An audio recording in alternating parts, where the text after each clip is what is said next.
Good evening students, welcome to our YouTube channel.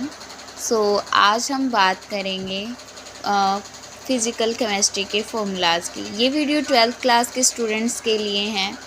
हमारे अब फ़िलहाल फ़िज़िकल केमिस्ट्री में 3 चैप्टर हैं। First solution, second electrochemistry and third chemical kinetic. तो हम इन तीनों चैप्टर के फॉर्मूलाज़ की बात करेंगे जो न्यूमेरिकल में आपको काफ़ी हेल्प करेंगे।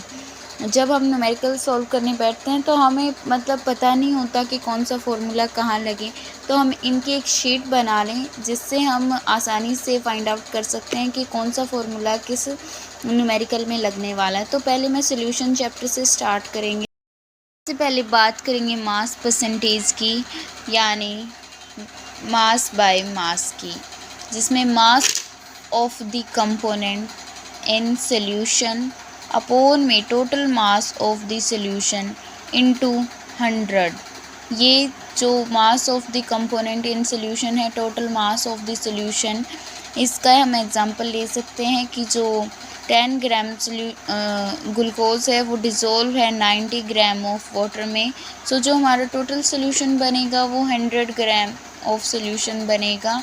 तो ये हम इसका एग्जांपल ले सकते हैं, ठीक है। 100 gram of solution. Okay students, second जो हमारा फॉर्मूला है वो है वॉल्यूम परसेंटेज का, वॉल्यूम बाय वॉल्यूम, यानी वॉल्यूम बाय वॉल्यूम। तो इसमें है volume of the component upon में total volume of the solution into 10। Example के लिए हम ले सकते हैं कि कोई भी 35% वॉल्यूम बाय वॉल्यूम एथेनॉल है, जो कि इसको हम कह सकते हैं कि 35 ml of ethanol in is dissolve in 65 ml of water. जो हमारा टोटल सॉल्यूशन बनेगा वो हमारा 100 ml का बनेगा, ml ऑफ सॉल्यूशन।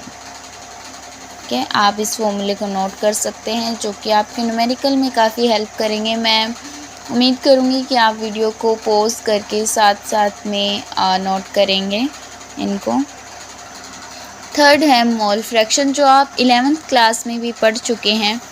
ये है number of moles of the component upon the total number of moles of all component. इसमें जो हमारा काई है, काई ए अगर हमें निकालना है तो number of moles of A upon में टोटल नंबर ऑफ मोल्स, और ऐसे ही हम बी का निकाल सकते हैं, number of moles of B upon में number of moles of A plus number of moles of B total.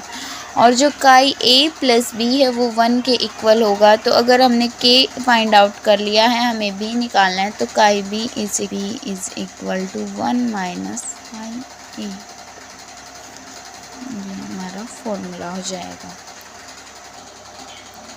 Again molarity जो होती है वो होती है number of moles of solute upon में volume of solution in litre. ये जो मोलैरिटी है ये टेम्परेचर के साथ में वेरी करती हैं, आप ध्यान रखें।